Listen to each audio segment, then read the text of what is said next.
Good afternoon. I'm going to call the meeting of the Homelessness and Housing Committee to order at 12:03 p.m. on Tuesday, July 22nd. Rebecca, can you please call the roll? Murillo. Here. Zimmerman. Bryan. Here. Dunphy.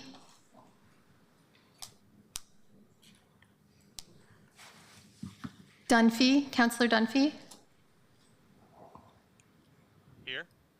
Thank you. Avalos. Present. Claire, can you read the statement of conduct? Good afternoon and welcome to the meeting of the Homelessness and Housing Committee. To testify before this committee in person or virtually, you must sign up in advance on the committee agenda at portland.gov/council/agenda/homelessness and housing committee or by calling 311. Registration for virtual testimony closes 1 hour prior to the meeting. In-person testifiers must sign up before the agenda item is heard. If public testimony will be taken on an item, individuals may testify for 3 minutes unless the chair states otherwise. Your microphone will be muted when your time is over. The chair preserves order. Disruptive conduct such as shouting, refusing to conclude your testimony when your time is up, or interrupting others' testimony or committee deliberations will not be allowed. If you cause a disruption, a warning will be given. Further disruption will result in ejection from the meeting. Anyone who fails to leave once ejected is subject to arrest for trespass. Additionally, the committee may take a short recess and reconvene virtually. Your testimony should address the matter being considered. When testifying, please state your name for the record. An address is not necessary. If you are a lobbyist, identify the organization you represent. And finally, virtual testifiers should unmute themselves when the clerk calls your name. Thanks. Thank you, Claire. All right, so today we have two items on our agenda. First, we're going to have a committee discussion on objectives for the Unified Housing Strategy we didn't get to on the June 24th meeting. This is to complement the resolution that we passed back in May that will be coming to council in the next few weeks. And then we will have some open time for public testimony on homelessness and housing issues of importance to the community. So we just wanted to create some space for folks to react to the conversation we're having today, and also to put anything else on our radar we should be considering. So with that, let's go ahead and move into the, this is different on my thing. The first item is the discussion. It just looks different on my sheet here. But Rebecca, can you read the first item, please? Item 1, objectives for Unified Housing Strategy. Okay. So thanks. As I said, we passed the Unified Housing Strategy resolution back in May. This is our opportunity as a committee to give some clear direction to the city on what we want this strategy to prioritize and accomplish. One of the things I've heard from this committee many times is the need to set metrics for success in how we're responding to homelessness and housing.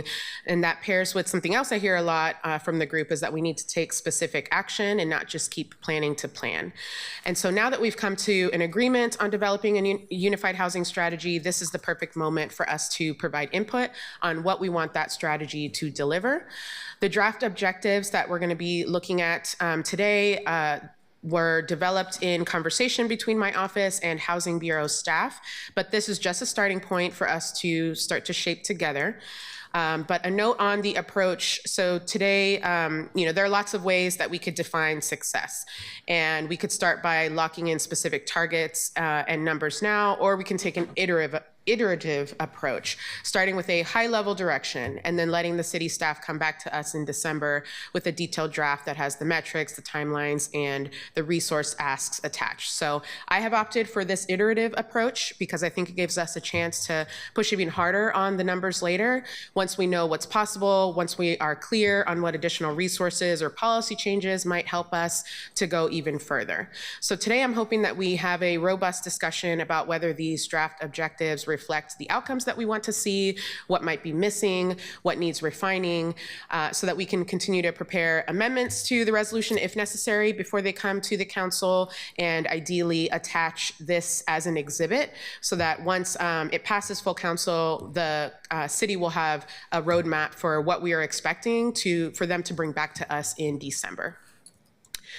Are we on the same page so far? Mm-hmm. Okay. Now, before we dive into the individual objectives of the unified goal and, of the housing plan objectives, I want to start with a unified goal and theory of change section that's at the top of the document. By the way, for folks listening, you can take a look on the city website and the document is attached, right, Claire? Okay. And so this is essentially the North Star statement that is meant to ground the entire strategy in a clear shared vision of why we're doing this work, what we're aiming for, and what big principles should be guiding us. So this includes some important themes like serving Portlanders at all ages, stages, and wages, tackling production, preservation, displacement, equity, and sustainability as interconnected goals, acknowledging both historic harms and present-day disparities, and recognizing that this unified housing strategy is a way to unify and reconcile the many existing housing plans into one actionable strategy.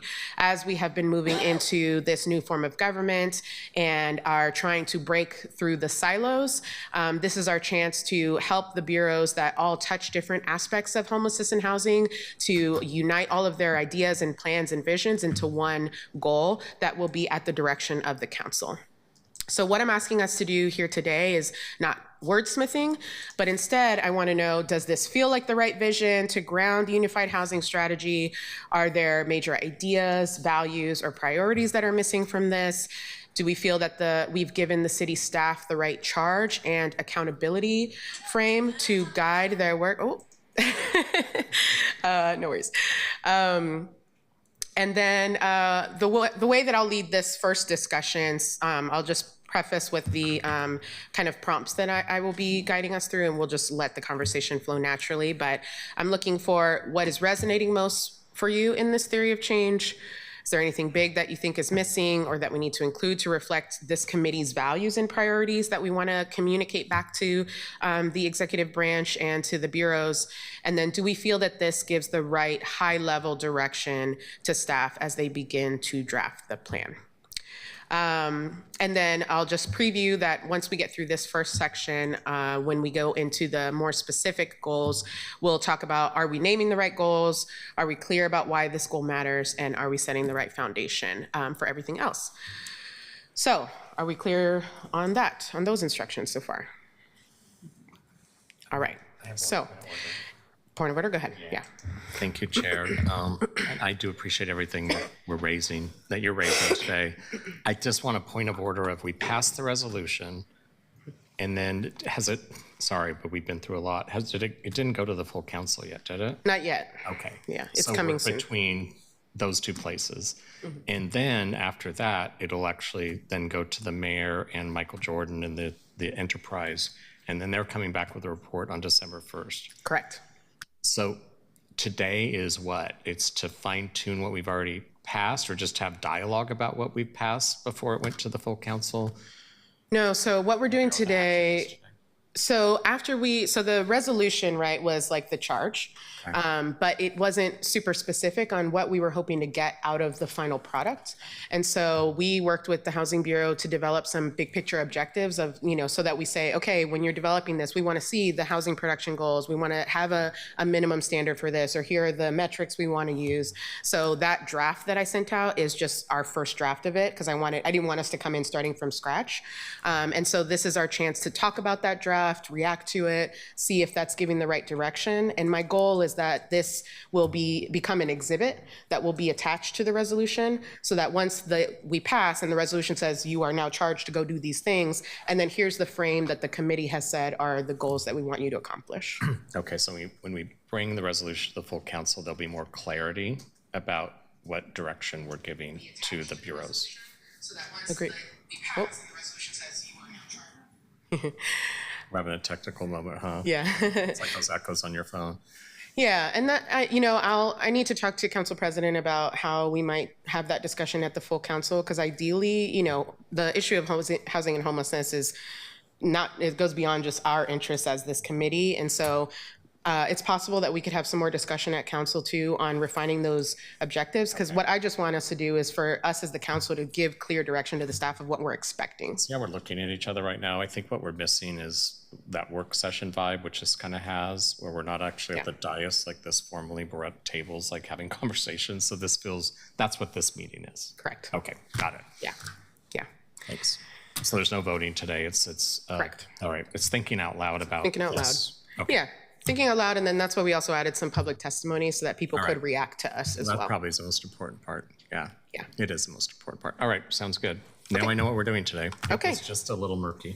I get it. I get it. Explained well. Yes, thank you. Okay. All right, so why don't we go ahead and hop in, and then my committee members, you have the document in front of you, yes? Yes. Yep, okay. So, and Counselor Dunphy, are you good on the document? Just want to make sure you're able to follow along.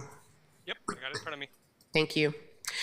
Alrighty, so as I said a few moments ago, let's start with the theory of change. I'm trying to think of, why don't I just read this? I think let's just read it into the record and then it'll give everyone a moment to reflect. I'm gonna read this out loud and then we'll head on into discussion. Unified goal and theory of change. Housing insecurity and homelessness can be prevented and addressed successfully when we all have access to long-term, stable housing we can afford. To realize that vision and to serve Portlanders at all ages, stages, and wages, we must produce and preserve more housing across a wide range of affordability, from deeply affordable to unsubsidized, unregulated market rate housing, and we must prevent the involuntary displacement of Portlanders from their homes and neighborhoods. We must promote equity and inclusion, recognizing and addressing disparities in historical treatment and present-day outcomes, and make progress on the environmental sustainability of Portland's housing stock. Recognizing that development of the Unified Housing Strategy is an exercise in coming together as the city to understand, unify, and reconcile numerous housing-related plans in various stages of development and implementation, the below framework should guide the development of the Unified Housing Strategy outcomes. The work of developing the strategy outcomes during the second half of 2025 should include refinement and expansion of outcomes, resulting in an actionable, detailed strategy in alignment, to the extent possible, with pre-existing plans. Outcomes in the Unified Housing Strategy should be expressed on a calendar year basis, 2026, 7, 8, with quarterly milestones, and should be provided for the period of January 2026 through December 31st, 2028. So that is the theory of change.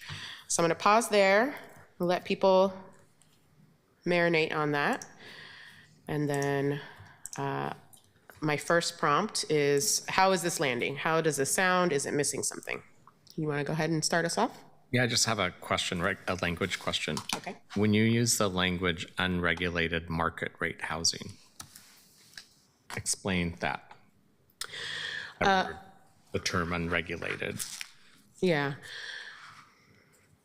I think ultimately we're trying to make a distinction that a big part of our housing stock is market rate housing. Maybe we could negotiate, how we are defining unregulated.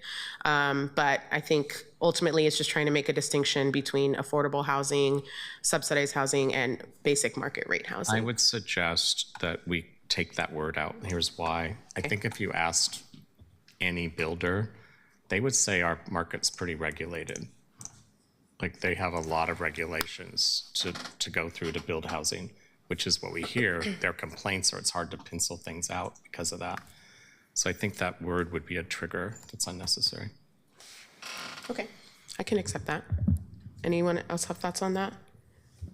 I put my hand in the queue, but are we sorry. doing more freestyle? Yes. Okay, we'll just do ahead. that today. Thanks, Chair. I think that what this is sort of getting at, or at least my read, was that right now, predominantly we have a for-profit housing system, and that can be really challenging in a time where people naturally rely on housing to survive. And so I think the unregulated aspect of it, while there are developers and builders that go through our city bureaucracy to build new housing, that's a little bit different than having to actually regulate what they produce. So if the unregulated part is the language that's sticking, I think that we could, this committee has discussed and talked about social housing and other alternatives. So we could talk about the for-profit housing system and the impacts that that's had for our communities long-term. And that's an alternative that we are seeking to explore as a council. And by the way, colleagues, I will be taking notes, and Claire is also helping me with notes. So we'll be able to communicate back what we're hearing later. Councilor Dunphy, do you have any reaction to this discussion? And we're only doing the first 3 paragraphs right now. Currently, yes. We're just on the theory of change. I don't have anything to add at this moment, no. sounds good. Thank you, Counselor. Okay, so I think what I'm hearing, right, and we're trying to make a distinction between how we're defining market rate housing, and I think ultimately, as we've been discussing, we need to create more than market rate housing, right? That's why we also moved forward with a social housing study resolution to see how that might fit into our bigger housing picture. And then, as we know, housing is unaffordable, and so we need to increase the stock of that. I think the term unregulated definitely it's not something I'm married to personally. I think if we want to just communicate, I wrote down for what your comments were, Councilor Murillo, like maybe saying the for-profit market rate housing. Is that what you were suggesting in changing it, or were you suggesting we could just get rid of that word altogether as well because it's implied? Yeah, I was saying that if we want to remove unregulated, we can, and say that, this seems to be part of a problem solution statement. And I think as part of the problem statement, I would propose that we add that the for-profit housing system is part of what got us here in the first place.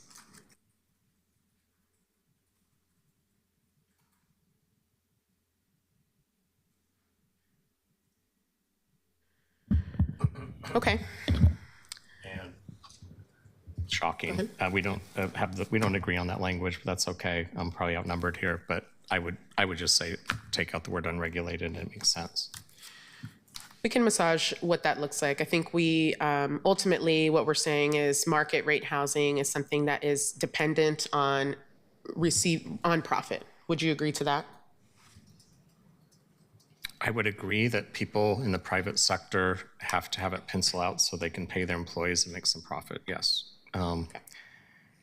The expense that goes into government subsidized housing is high as well. So I think we're getting into crunching some numbers in a way. There's market driven, and then there's the builders. And so we're trying to bring in, I think the goal here is to bring in more government subsidized housing, have a government control housing more at a time where most of our housing has been built by the private sector.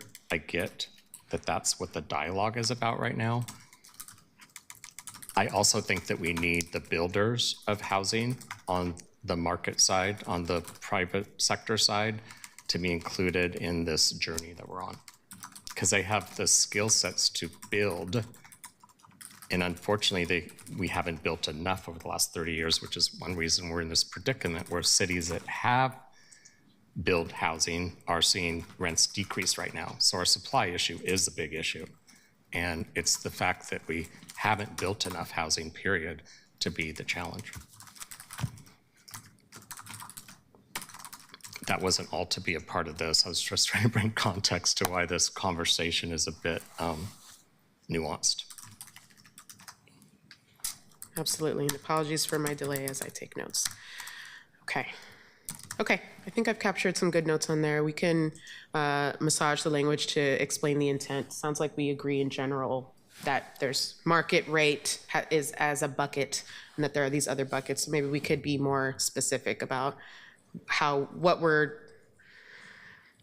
I think ultimately, and we'll see it in the rest of them, especially when we start talking about producing housing and all that, I think we are saying, right, that there is market rate housing needs a space. It will always have some kind of role in our larger field. I think ultimately, as we're discussing as a council and we're leading this vision for the city, and we hear from our constituents that housing is just unaffordable. So we're trying to figure out, okay, where does the market meet some of that need? But it's clear that we need to have other options. Mm-hmm. Sounds like we generally agree on that. Yeah? Okay. And we already have those, like we've been doing that. Correct. Yeah. Okay. All right, let's take a step back to the big picture here of the theory of change. What other reactions are we having to this?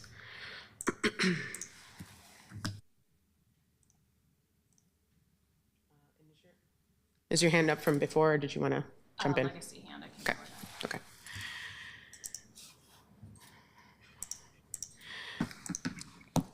You're going to now read on from produce housing? Well, I was just pausing to see if there's anything else in this. If we're good on this, we can keep moving, but any other thoughts that we want to check in on the theory of change? that we've stated? And I think one thing I'll note from your comments, Councilor Murillo, you said that this is about talking about what the problem statement is. So maybe we could also, I could refine that a little bit to be clear that this includes some of that. I think the only other thing that I would like to see added in the theory of change would be, it could even be just a sentence that talks about us having to convene different stakeholders on these issues. And, you know, we don't have to outline all the stakeholders, but it could be developers, it could be houseless advocates, it could be people who are experts in a variety of spheres who know what some of the roadblocks are. And I know that this document itself is bringing together all of the housing strategies that already exist that the city has put together and all of the community engagement that they've done. So not trying to reinvent the wheel, but I just think it's important to name that's a focus here as well. But that's it. Okay. So I'm hearing, let's just name the partners that we expect the city to be engaged with, not only because some of them they've already been engaged with. So maybe identifying in those plans the ways that they've engaged community and identify who the partners were so we could find the gaps. Okay, cool. Okay. Last call on theory of change. And this, you know, just this conversation is the beginning. So also don't feel like if you think of something later, we can't come back. All right, well then let's go ahead and move into the next section here, and I will read it out loud. And so these next couple of parts are, these 5 pillars are the pillars that the Housing Bureau has essentially framed their work. So we kept within those because it just to align with the strategy that we are already doing. And so the first one is producing housing. So the different, and like I said, this document was done in collaboration with the Housing Bureau to give us a sense for what they feel are some metrics and things that we could be expecting. But our goal here is to check those and make sure we feel good about them and add and change. So under produced housing, we've got increased development of regulated affordable housing, increased development of unsubsidized, unregulated market rate housing. We'll talk about it since we've had this discussion around unregulated already. Pursue additional funding for housing development, study innovative housing financing, ownership, and governance strategies, and the City of Portland will improve its permitting times. How are we reacting to these initial goals? Do we feel that this captures what we want to signal around production? This is kind of the place where we want to talk about what we're expecting the plan to show around production. So I'm curious if you feel that captures it, or if there are other housing types or populations we want to make sure are reflected in this section.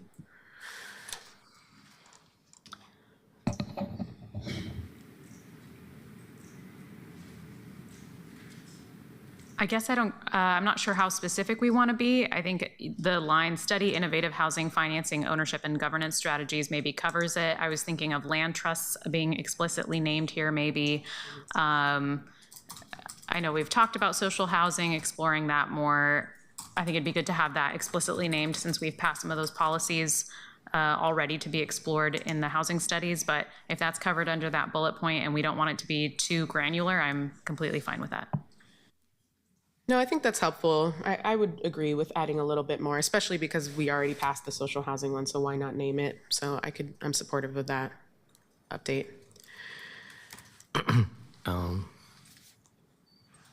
You already called it the increased development of unsubsidized, and again, you could take out unregulated, unsubsidized market rate housing. Okay. Oops. Got So it. we're saying that we want to work with our partners that build. Okay. Absolutely. Yes. I know permitting is a big one, right? That kind of dot is pretty all-encompassing. And that was, when I had the Housing Bureau, that was listening to what were the primary reasons why there wasn't a lot of building. And one of the biggest complaints for decades has been our cumbersome permitting process. That's well in motion.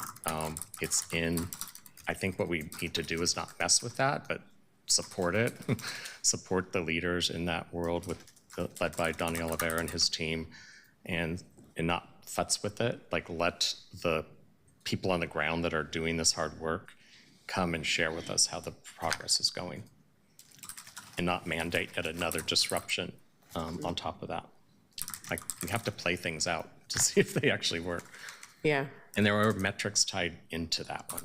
So it's one of the few areas of action at the city that actually has accountability with metrics. So take advantage of that. Okay. And then more on that later with this document. Yeah, for sure. Okay. How are we feeling in general?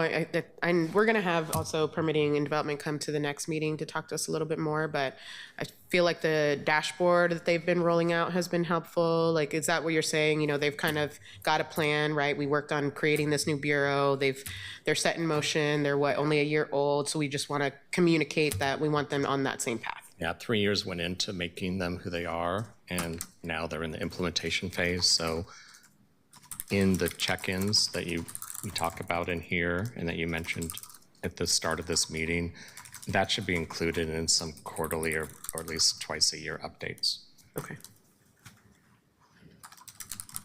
One reason, because this is the transparent place where that information can be shared about the updates. For sure. Okay. So I'm noting that we want to have really specific permitting implementation updates in this plan that go into the quarterly, like calling that out specifically. Yeah. Okay.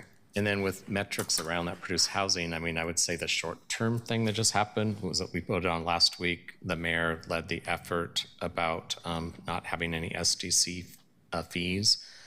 We need to obviously track the impact of that decision. And so I think the metrics should also directly tie into that we just passed last week to connect that dot. That's what I'm trying to get to. Okay. The amendment that I produced for the SDCs has that included, so Yeah. I'm not sure that that level of detail is needed for this plan, but my amendment did track that.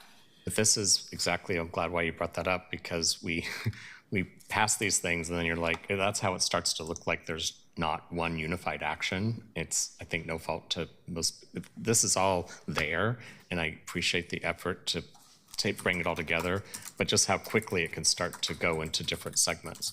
And so thank you, Councilor Maria, like, we have to make sure this is tied into this with metrics. So what I'm noting then is, you know, tracking the impact of this new policy on waiving SDCs, but in particular, let's make sure that Murillo's amendment gets folded into that, since, you know, so that it's just part of it.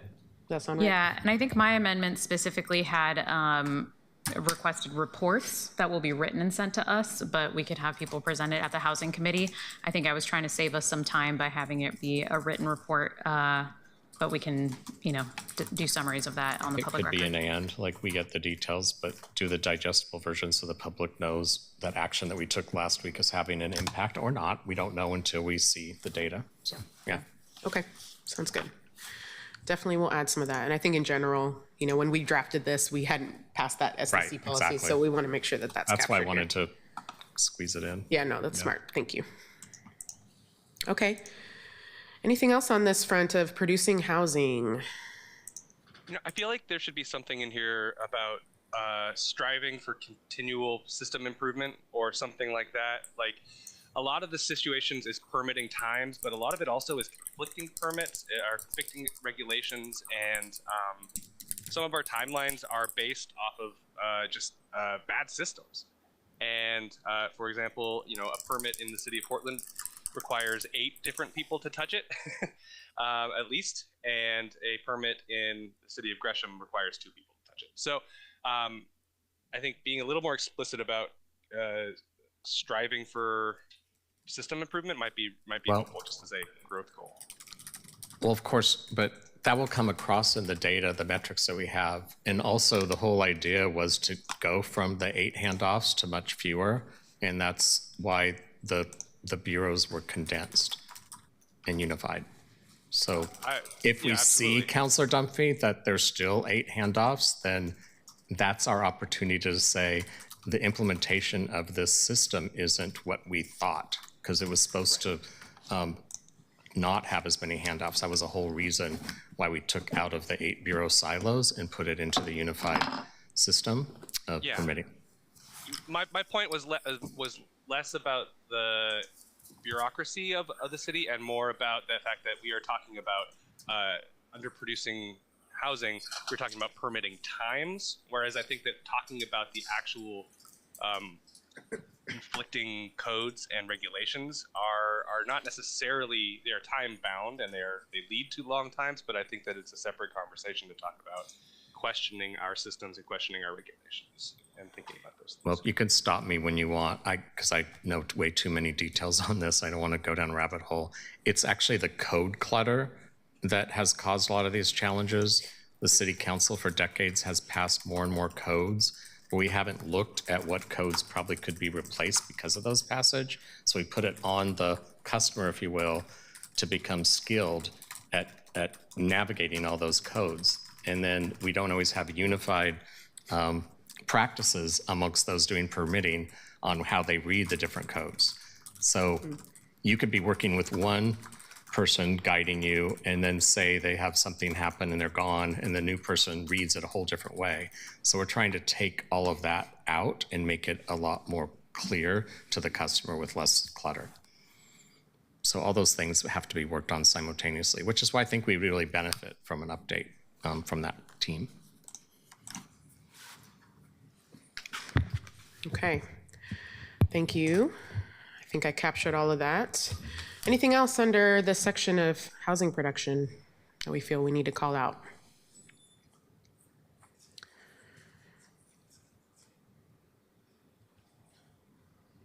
Okay, let's move on to the next one, which is preserving vulnerable housing. So under here, we have increased funding for vulnerable housing, improved facilitation of unit lease up, enhance asset management and property management capacity and proficiency in Portland, and increase home repair opportunities. Thoughts?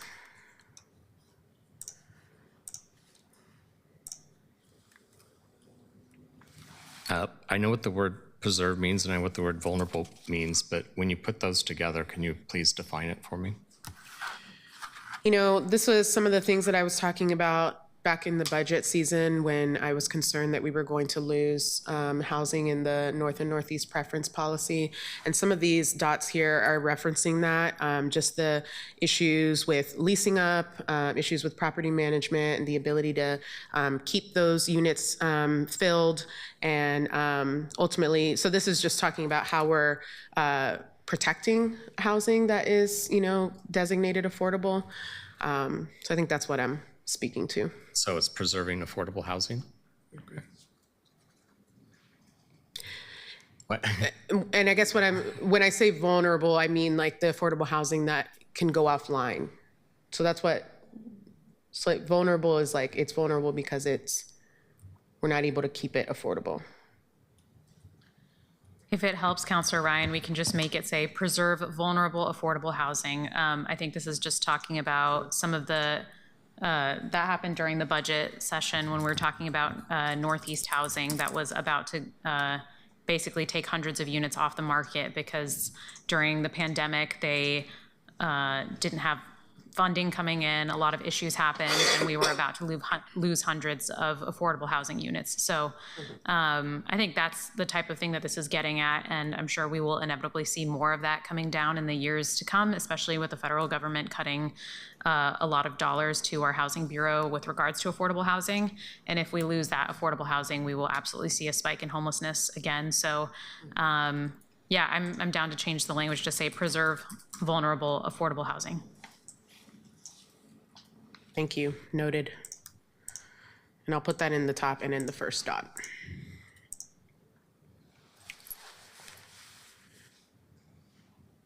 Other thoughts? Go ahead. Well, do we want to make a call out to what the city refers to as naturally occurring affordable housing?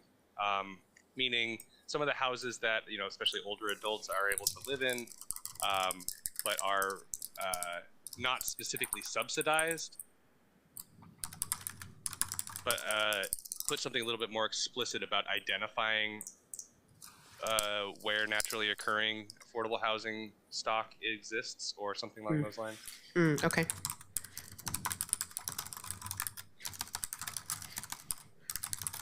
Any reactions to that suggestion from Councilor Dunphy? So, Councilor Dunphy, you identified a vulnerable population, and one way I look at aging in place, and I hear it from all my neighbors, which is why I probably tend to be a person on council that is sometimes a no vote when it comes to fee increases and even property tax increases. So we have a population who suddenly you go from working your entire life to being on fixed income because you retire. And I don't think we have appropriate policies that looks at that population and how to keep them housed. And since the topic here is preserving affordable housing for those who are vulnerable, I think that this is the right place to lift senior housing, especially those on fixed incomes. And so we talk a lot about this, yet we also keep adding more expenses to their fixed expenses, which makes it difficult for them to remain in their housing. So there's compassionate elders who want to support levies for schools and parks and such, but they literally can't because their property taxes keep going up and their income level has stopped rising at the rate of what Portland and Oregon's fees have done to them. So I don't think my party has done a good job of focusing on those elders to help them stay in place. Yeah, and It's always bothered me, so it's fun to say that.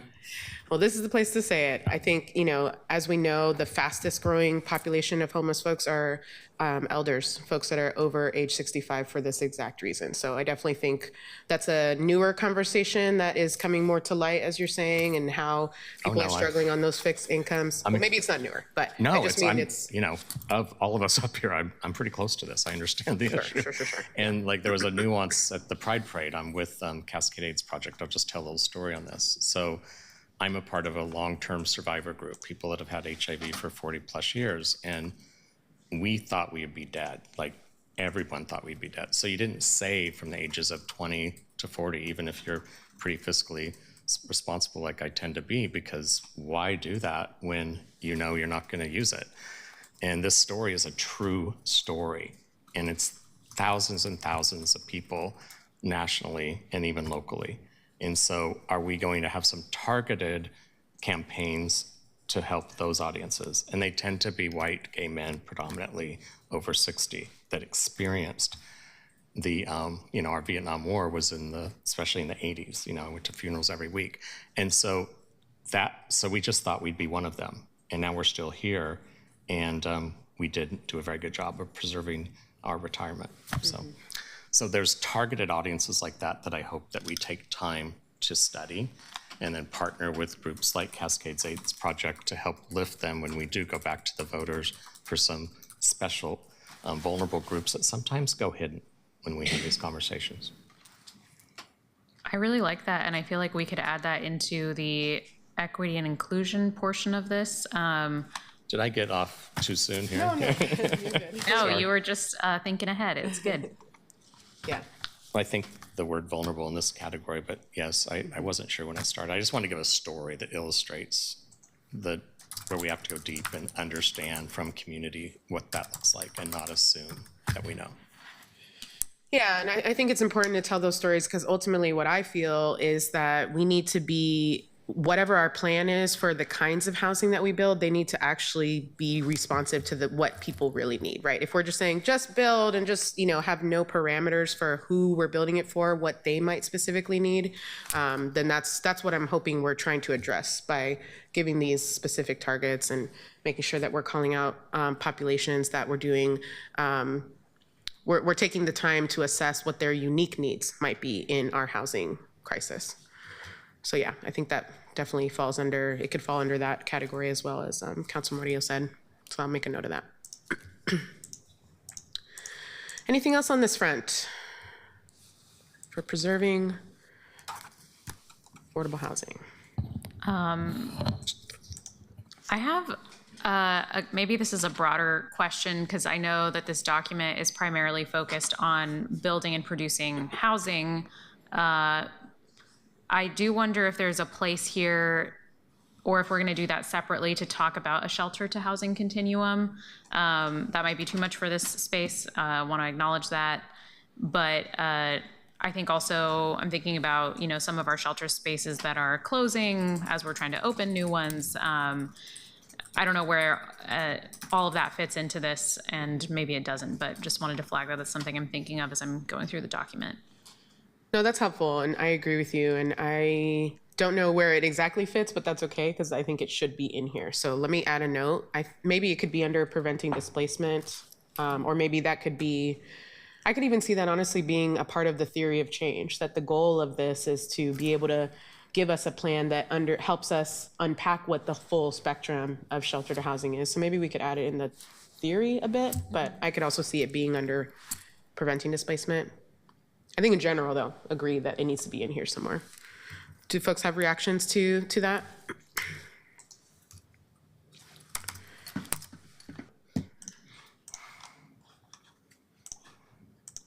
Why don't we go ahead and pop into prevent displacement, because that's Oh, wait, if I next could place. preserve, I have one. Oh, you have one more? Yeah. Okay, go ahead. And bear with me. So on the profit or market rate side, you see constant upgrades of the asset, routine maintenance. It's built into their business model, if you will. Over the years, over the decades, you've seen countless examples across the country where affordable housing has a tendency not to preserve and take care of the routine maintenance on properties. So they become blighted at a much faster rate. And I don't think we in government have spent enough time figuring out what that looks like and how expensive that is to implement. But if you truly want to keep it affordable, it won't pencil out unless you have long-term investments into the assets so that they remain a livable space that people would want to live in and have dignity to live in. And so I worry about how quick affordable housing starts to just look bad and unsafe after a while.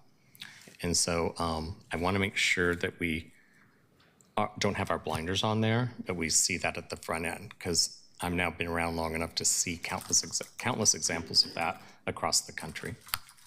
I mean, there's the famous ones, Cabrini Green, the one in San Francisco that was uprooted. So we don't need what we're building today to be those stories 30 years from now. Like, how do we preserve, literally, the capital assets of those spaces? Counselor, I think that there may be a need to have a conversation about how the city does our RFPs for affordable housing. I know that there are a number of CDCs, community development corporations within our community that are building permanently affordable housing, but they are so small as an organization that they don't have the capacity to manage their own properties. And so a lot of that management of those properties is outsourced to functionally to basically two companies, and neither of those companies are doing a great job of doing maintenance and responding to service needs. And I wonder if that might partially be the city of Portland's fault, that we are maybe not worrying about or not envisioning those ongoing capital needs that are sometimes just simply not possible for such small housing developers. I'm not saying we exclusively invest in only the big guys, but I think that there may be some nuanced conversation that we had. Agreed. And so my experience on this is calling a nonprofit to say, here's your award from the bond, and then hearing that they're not getting enough money to do even the first year preservation of the space. They don't feel like they're staffed properly to deal with the population that is more complex. And we'll get into this later about what's the county's role of actually really providing in that and the shelter to housing continuum, those mental health, behavioral health services in those buildings, and how can we improve that? So this is obviously a really complicated conversation, but my point is I've heard, but they always kind of whisper it because of course they want the award, but they wanted me to know that it's really not enough in terms of what conditions they're dealing with on site, and that we're not providing enough investment to be in reality of who's moving into those buildings. Yeah, and I think And this just ends up leading to some unnecessary, in my opinion, higher eviction rates because it starts to cascade. And then so the reactions are always really quick, more like, okay, you just have to move out, you're kicked out. But we're not in the preventative, eyes wide open stance like we need to be for the reality of who is currently moving into a lot of the spaces.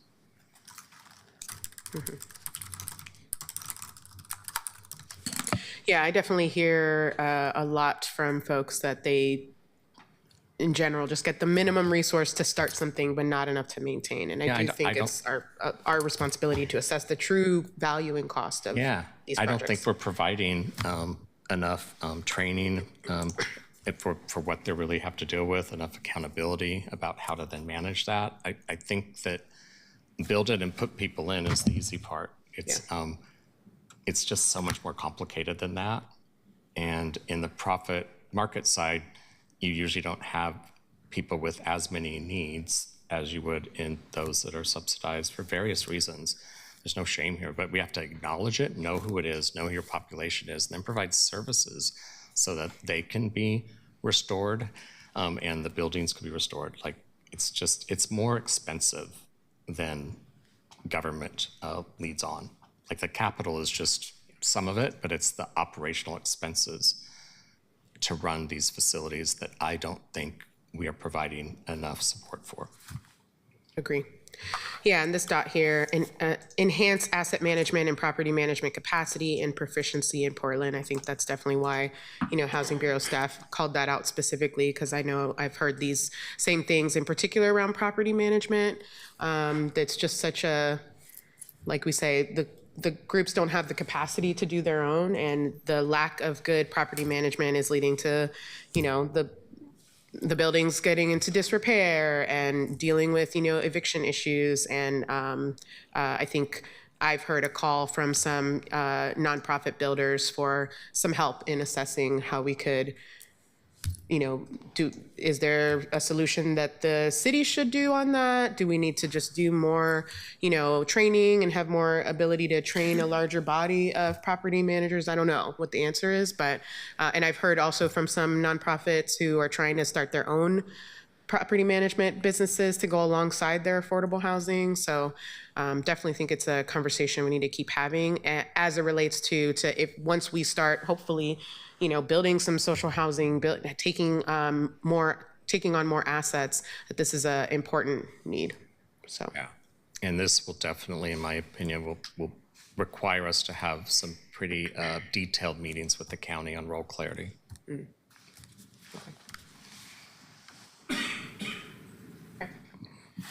Want to move on to preventing displacement? All right, let me read these dots out. The City of Portland will adopt a citywide anti-displacement strategy that minimizes the market impact of City of Portland asset development and community investments by the end of 2026.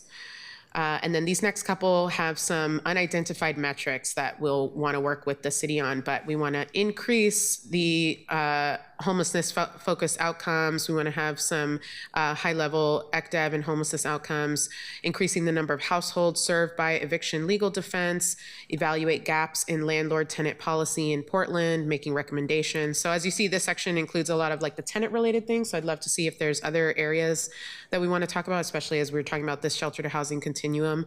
But yeah, that's kind of that's the beginning of this section. So initial reactions and thoughts.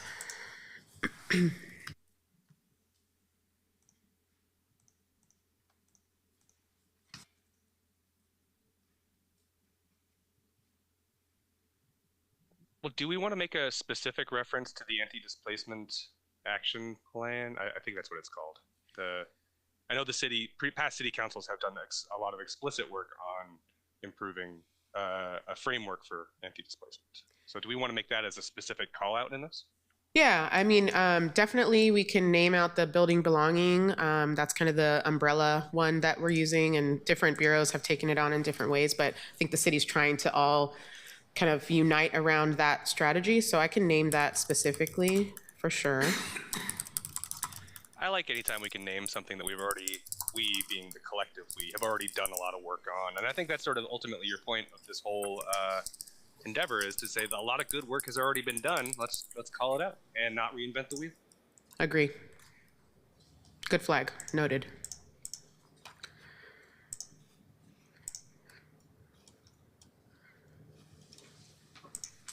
One thing that I would add here is, or at least call out right at this moment and offer, is that it's fine to get the initial baselines of data or that they moved in, but the data that makes me know if we're on the right track or gives me more information is who's there 3 years later, who's still in stabilized housing 3 years later. It was like back when I was in the education space, I didn't really care. Well, I shouldn't say it like that. It was great that higher ed was enrolling more people of color and more first-generation students. But 6 years later, if those students, the number of students who didn't graduate and just spent a lot of money on loans to go further into debt the first 2 years, that wasn't helpful. What would have been helpful is that they graduated. So I want to see that when we're doing this type of investment, that 3 years later, they're stable in housing. So if we don't have longitudinal data on these metrics, then we're not going to gain any knowledge on how we can keep improving. Because if you really get down to it, you then could see what practices have allowed this group to be stabilized and not this group. I think that's a good call out for just longitudinal data in general. So I'll add that into this. Thank you. I think throughout, honestly. Yeah. And this one also calls out the partnership with the county quite a bit. All of this, especially the first one, like it really involves. So how is our partnership for displacement? How do we assist the county in this need? So it's one thing that the city might have more than one group working on something. And I, again, am happy that this is a reset of something we did in 2021. It always kind of would stop when we try to then bring this to the county. So we have to figure out this time how it's a local government. Yeah. Since no one out there needs to know which government's doing it. They just want local government to coordinate and work together. Absolutely. Councilor Murillo? Yeah, I just wanted to add, I think for the displacement portion, and I'm trying to figure out what the right section is for some of these things that I want to say, but I think that I would like to see the city explore more housing enforcement and kind of beef up our enforcement arm within the city of Portland, whether that be for housing, for predatory loans, for illegal evictions, all of the things that lead to people being displaced or taken advantage of and removed from their neighborhoods or places that they grew up. I think that's something that the city of Portland needs to try to tackle and take on if possible. And obviously that's happening within a terrible budget shortage. But I think in our system, I see that we try to do a lot of piecemeal, small, people are taking different bites at the apple. And it concerns me a little bit as far as the scale of our response is not proportionate to the desperation and displacement that we're seeing on the streets.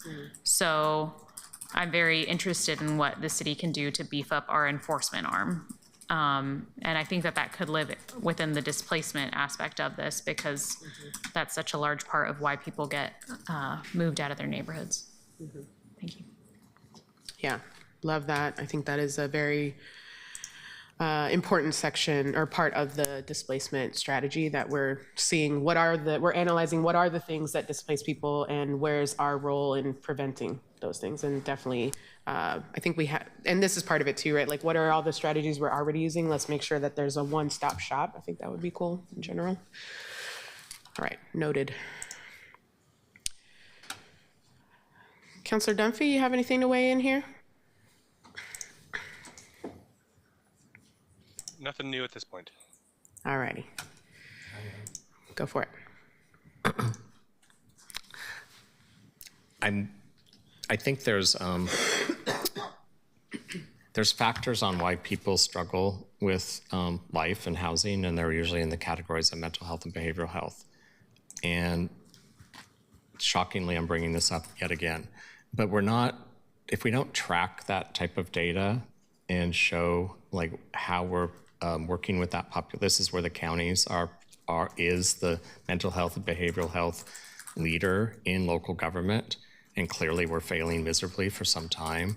And so if we don't call out some parameters, some data, some metrics on that in light of this, because we're not doing a good job of treating people with mental health, behavioral health issues. You know, you could look around and just say that's a fact. So what are we doing? And when you actually have those services, back to the earlier point of longitudinal data, you'll probably see those that are being treated and are accepting those services are most likely going to be housed 3 years later over those that do not. So if we don't start to put teeth into that type of transparency in how we work with the county, I don't see how we're ever going to move forward with success. So we can't keep denying that factor.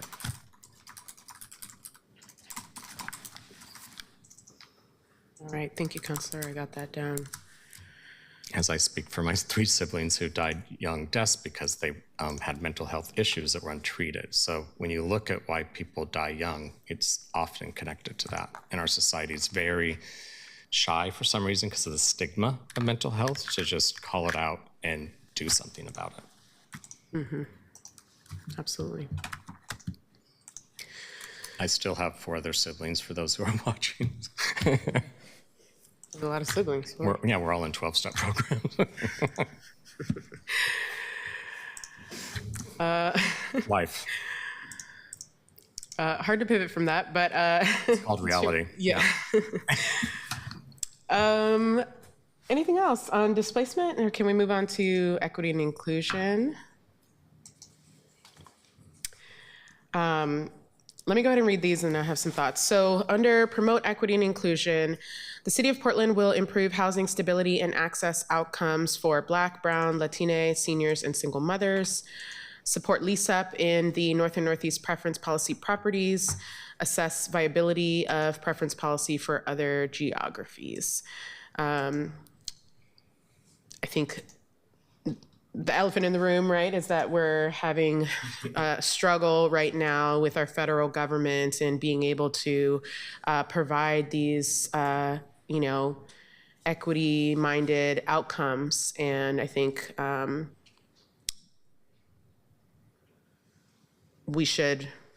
think that's an ongoing conversation we'll have about how we continue to draft like our strategy as a city and combat that. But I think either way, we should definitely try to be specific about what that looks like for us. But I'm just noting that it's a complicated time for equity issues. So we'll have to see how that shakes out in the coming months. But I don't think that should stop us from giving direction to the city to use those specific kinds of metrics and outcomes. Thoughts on this one? Councilor Murillo, or is that still lingering? That was part of what I was going to say. So this is going to be an attachment, not an official it'll be an attachment to the resolution. Correct. I think for now, let's continue having the discussion and then we can consult with city attorneys on any necessary changes that need to be made. I would say that while we are discussing the different groups that have been displaced, I really appreciate that Councilor Ryan highlighted some other groups that are not listed here. Our aging, seniors are listed here, but we could expand these groups if necessary. I think having a focus on geographic areas is good. The North and Northeast Plan is one example, but I think we should broaden it to talk about other possibilities as well as maybe some economic aspects of equity and inclusion as well. Mm-hmm.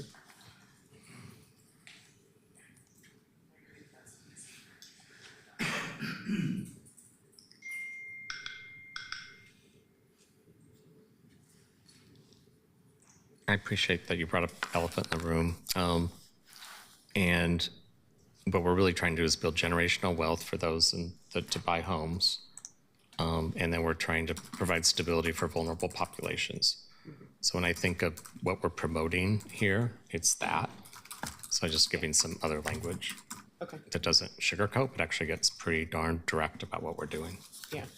And Agreed. in this era, I think the more we can figure out that puzzle, the better. Yeah. Agree. Other thoughts? Oops. I'm on mute.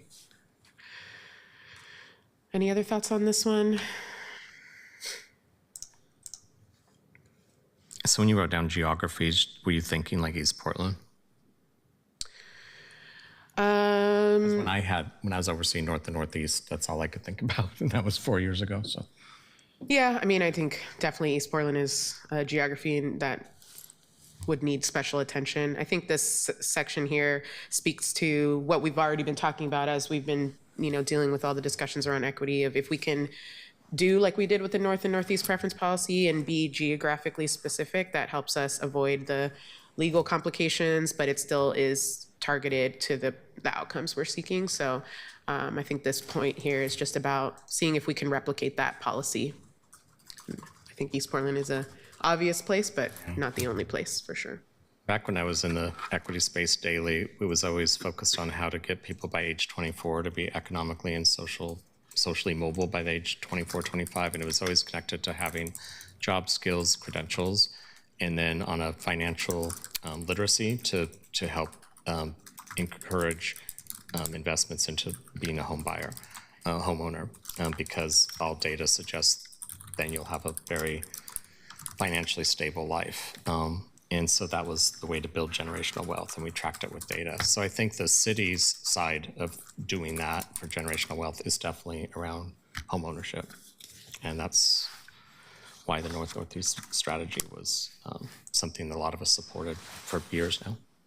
Maybe we just be real specific then about homeownership, because as I'm looking back, I don't know that we've been as specific as we could be. I think it speaks to the continuum, the sheltered housing continuum, but I do think that this could be a place where we. Yeah, when we had the continuum, when we had the streets to stability to housing continuum, it started with people who are chronically homeless, and it ended with stable homeowner 3 years into it. So that's like the continuum.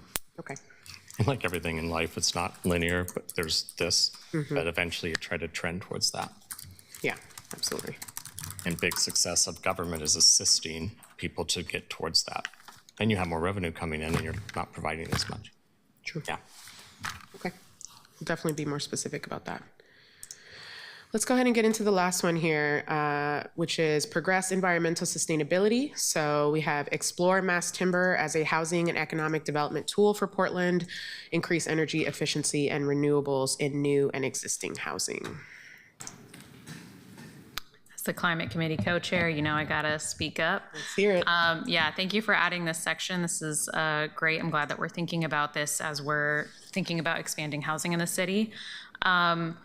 I have questions about why mass timber was specifically named. I've heard it seems like a kind of controversial thing. I haven't been super convinced by the data I've seen thus far about how environmentally sustainable it actually is. So I would like to see that explored within the Climate Committee first.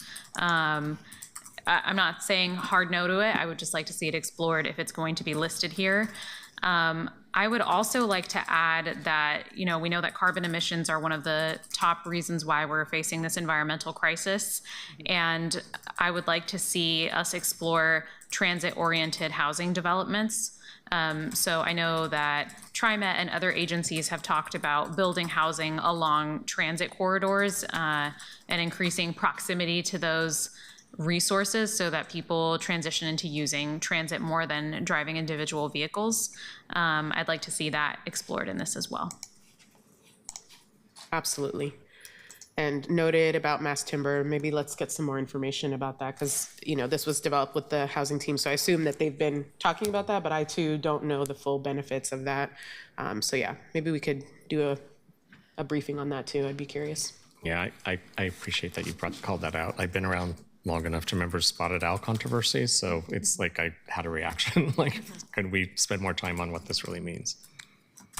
I know that new airport has us all excited, but yeah.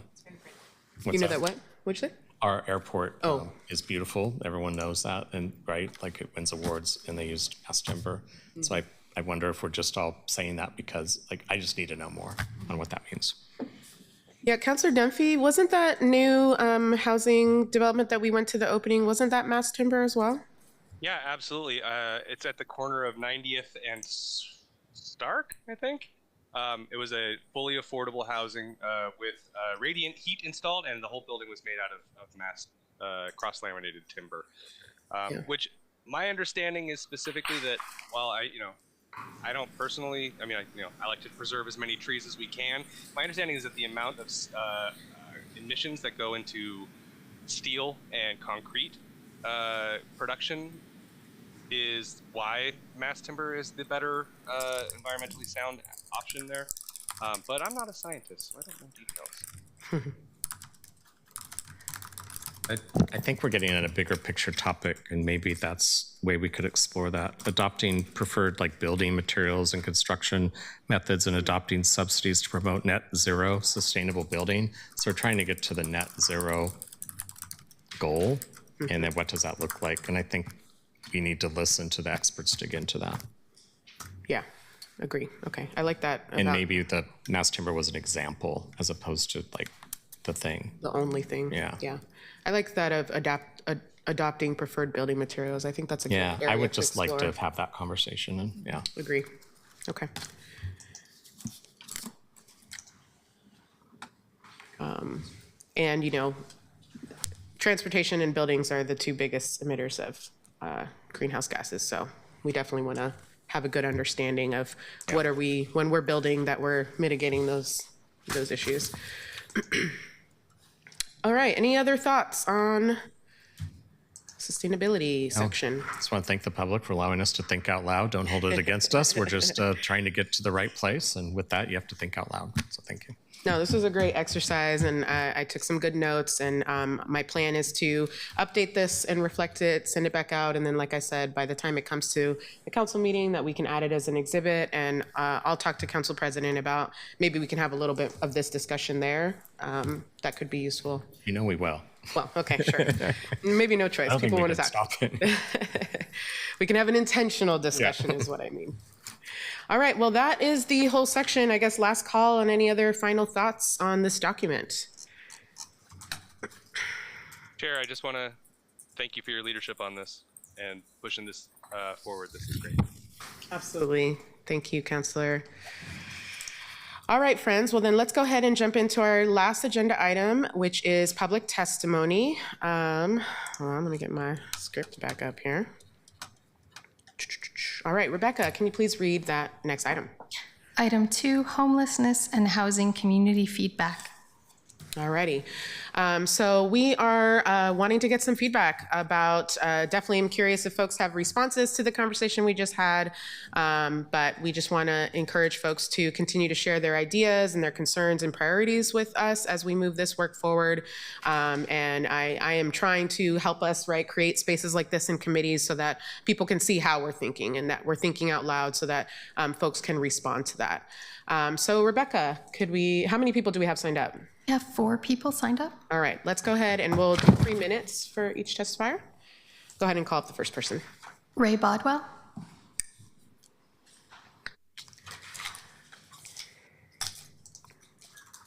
Anywhere in particular? Yep, sit anywhere and Okay, welcome, introduce yourself and go on ahead. thank you. My name is Ray Bodwell, and I'll start by saying I am in favor of affordable housing, and I do support housing and shelter for the homeless. But I want to provide a financial perspective for someone who lives downtown. 2 years ago, my wife and I realized that we missed living downtown, and in June of 2023, we bought a condo in the Benson Tower on the corner of Southwest 11th and Clay, about 10 blocks from here. We had lived in the Benson prior to the pandemic, and we wanted to be able to go back to walking to museums, theaters, restaurants, and the grocery store. So we rationalized that it was worth the higher cost of living downtown. We paid $700,000 for a 1,300 square foot 2-bedroom apartment. In the first year, our property taxes went up 7% to just under $12,000. But in the 2 years since we've owned it, the value has gone down by at least $200,000. I know this because there is an identical unit in my building 9 floors above mine that is on the market now and has been reduced to $499,000, and they still can't get people to come look at it. I'm sure it's because when buyers come downtown in the neighborhood, they see people with serious substance abuse disorders staggering aimlessly or passed out on the sidewalk near the abandoned Meals on Wheels storefront, or the Plaid Pantry, or the Safeway, or they see them massed on a corner waiting for their dealer, and the prospective buyers decide that the downtown is not the place for them. I'm 73 years old. My wife and I are not real estate investors, nor are we wealthy. We are middle-class homeowners with a mortgage, so the loss in value of our house is painful and concerning. I've no doubt that the city's plan to provide shelter beds is well-intentioned. But if you live downtown, or you're running a small business downtown, you know that shelter beds won't solve the problem. Many of the people living on the street near us are driven by their addiction and the need to continually get more drugs. For them, shelter beds are a secondary concern, if at all. So until the drug problem is dealt with, those of us who live there will be very cautious about where and when we walk, or we'll carry our pepper spray and we'll continue to step around folks that are prone on the sidewalk. For now, my wife and I plan to stay downtown in hopes that we can turn this around. But when the new tax bills come out, you can bet we'll be asking for major property tax reduction. And the city depends on property taxes for your homeless and housing plan. We won't be the only ones looking for a property tax reduction, I can guarantee you. Thank you, I appreciate the time. Thank you for your time. Christy Stouffer.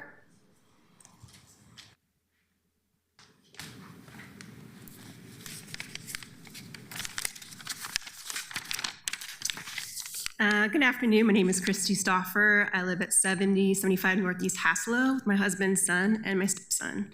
I'm a high school teacher for students with learning differences, and I also teach night classes at PCC.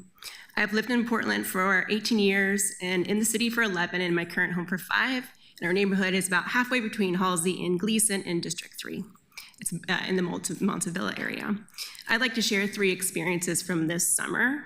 At 2:30 a.m. on June 2nd, my husband heard noises outside our house. A drug-influenced person was on our front porch. My husband told the person to leave. The person argued, but eventually left, leaving behind trash, food items, and drug paraphernalia. It was foil, like burnt foil. Then on Wednesday, July 16th, I found an abandoned tent and drug paraphernalia beside my home on the 71st side again with the burnt foil. This Sunday, around 7 p.m., July 20th, my husband encountered a person sleeping on our elderly neighbor's property at 1025 Northeast 71st. The man got up periodically and called out to anyone nearby, and then those people would change their trajectory to avoid him. I did not feel safe to approach this person, so I called the non-emergency police number and waited on hold for 30 minutes. I reported the trespass, but was told my neighbor would have to make the call since it was occurring on his property. We determined the neighbor wasn't home, and the person was still there as it was getting dark. So we locked our doors but didn't know what else to do. I didn't see the person in the morning. Our neighborhood is buzzing with activity in the summer. It's a middle-class neighborhood, lots of people and kids with their bikes. They walk their dogs, they push their strollers. And the best part of living here has been how safe it feels and being able to walk to local businesses on Halsey or on Gleason. But now our neighborhood is starting to feel unsafe. My husband, who's an avid walker, used to brag to all people outside of Portland about how great and safe Northeast Portland was. Now he compares walking in the neighborhood to being on patrol. He feels he has to patrol for safety. And he's lived in Northeast for 15 years. So a home should be a sanctuary, and a neighborhood a place where people can interact safely. I thank you for sharing everything that you're doing, and things are looking further forward, but I agree with our previous speaker that the drug issue is a huge issue and needs to be addressed for people to feel safe. Thank you. Thank you for sharing. Amanda Rose Prezioso. Amanda Rose is online.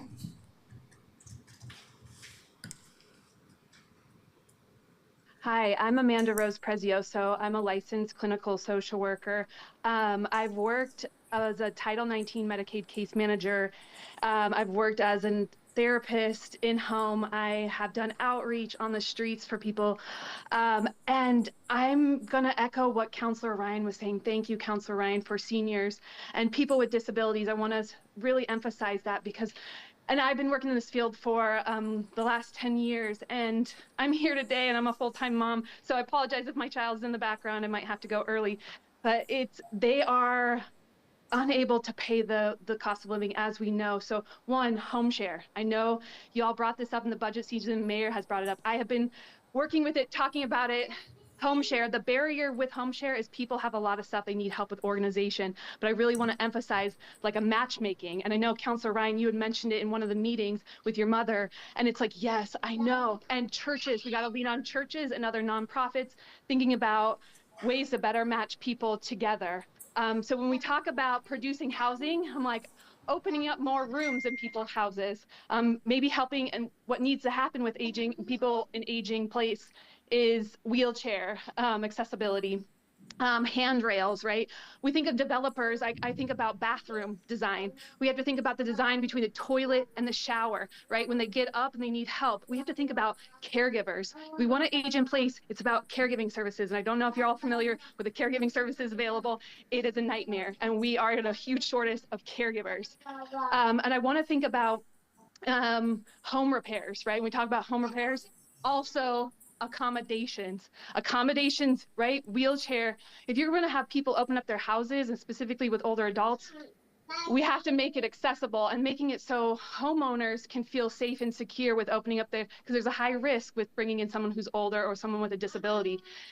So we really want to make it clear and help homeowners with those accommodations. I also want to include that something we don't emphasize is adult care homes, adult foster homes, depending on what county you're in. They offer 24/7 round the clock caregivers, a home. And they can offer the appropriate level of care. So in Oregon, we really got to talk to our state representatives, because in Oregon, the bed occupancy is 5, and we can change that at, like Washington, to 6. So, and that could increase more beds in our home. So, and I want to conclude on the displacement part, which is, we talk about seniors, include people with disabilities. It's not just seniors, it's people with disabilities who are on a fixed income that are going to be displaced, and they're displaced from their housing. Maybe it's not appropriate and they're getting pushed to maybe a senior living that's not necessarily for them, right? They're not a senior, but they're a person with disabilities. So I have so much more to say on this, and especially to the people who had just talked before me about working with others on the street. Thank you so much for your time and working on this. Thank you, Amanda. Sandeep Devekar.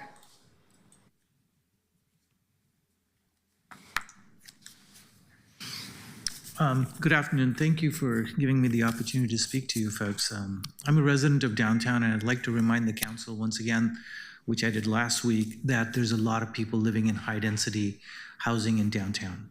Many of these people are low-income seniors living in Section 8 housing.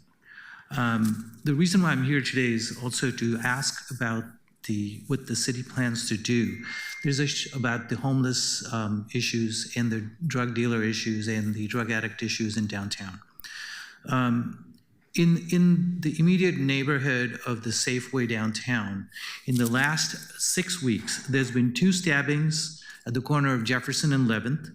There was a shooting 2 weeks ago at the library. There was a shooting 7 weeks ago at 12th and Jefferson. There's been multiple arrests for drug dealing, guns, and outstanding warrants. When we call 911 or 311, the people on the phone have no empathy.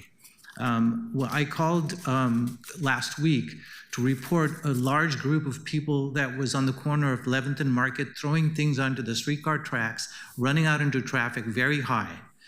And I was describing this group, and I said they were young and tattooed and looked aggressive because they were throwing things, at traffic. The 911 person basically told me, just because they're young and tattooed doesn't mean they're aggressive. It's not her place to tell me her opinion. Her place is to take the report for which the taxpayers are paying her to do the job. Anyway, so there's a shelter going in on 12th and Clay, and supposed to open August 4th. We were not given any notice about this. We're happy that the shelter is going in because it means that the folks that are living around our neighborhood will actually be housed. What we don't know is what the city's plan is to deal with the public safety and trash issues that this generates. This is a low barrier shelter. These people have guns and drugs. There's no plan to actually, sequester them, the guns or the drugs. They will come out into the neighborhood at 7 a.m. What happens then? Where did they go? There's a preschool there. There's the university is 1 block away. There's a lot of student housing. My question is to the city, is there a plan for public safety in this neighborhood? We are also taxpayers and your constituents, but we see nobody paying attention to us. Please help us. That's why we're here, coming to give you testimony. Last but not least is I appreciate what Councilor Ryan, talked about is seniors. There's several seniors that live in my building, and they live on a fixed income. One person was a psychiatric nurse with Multnomah County, and they struggle with these things because as the property taxes keep going up, where's the money going to come from? I've reached out to Commissioner Moyer with the city. My time's up, so thank you very much for listening. Can you state your name again? Sandeep Divakar. Thank you. Thank you. Thank you. That concludes testimony. All right, thank you folks for coming to testify. We'll definitely create some more opportunities for folks to share. So we're going to go ahead and wrap up. Our next meeting is Tuesday, August 12th, and I'm noting that the committee, we only have one meeting in August due to the council recess. We anticipate in that meeting to hear from the mayor on his shelter plan progress. We're also going to hear a code improvement project ordinance from Permitting and Development, and we're expecting our colleagues at the county and the Housing Bureau to come back to talk more about the Homelessness Response Action Plan and what recommendations are going to go into, or from the city going into the HRAP 2.0. Councilor Ryan, you have a comment? I do. I just want to acknowledge that we heard from 4 Portlanders that took the time to testify in the middle of the afternoon. Thank you. And all 4 were really focused. They were focused on livability issues. And when we were going over this, we had some conversations that got into that a little bit. But how are we addressing those conditions on the streets that are concerning to Portlanders as we try to build housing that is actually safe for them and for those around them? I want to make sure that we acknowledge that we just heard testimony that was perhaps different than we thought we were going to hear. I didn't know what to expect, but all 4 were about livability concerns. And when you mentioned the mayor's plan at the next meeting, I think we heard from several that they want to know, what is that plan from 7 a.m. to 9 p.m.? What is that plan? I think all of us want to have better dialogue about that and understanding. So I just want to make sure they know that they were heard. And as we try to figure out how to connect the dots based on everything going on, I hope that we take some time to absorb what we just heard. Thanks. I appreciate that. And I think there was an Oregonian article that just came out, I think it was last week, that talked about the fact that crime does not increase where shelter spaces are opened. And I think that it's important that while we experience personal, anecdotal things that happen to us when we walk on our streets, I know as a young woman, I certainly do, but that happens regardless of if the person is homeless or a man in a suit, that we do not talk about our unhoused population as if though they are a criminal population, because that is not always true. And we are now faced with a choice where our city, we are either going to get people into shelters and housing, or we are going to continue to see them on the streets.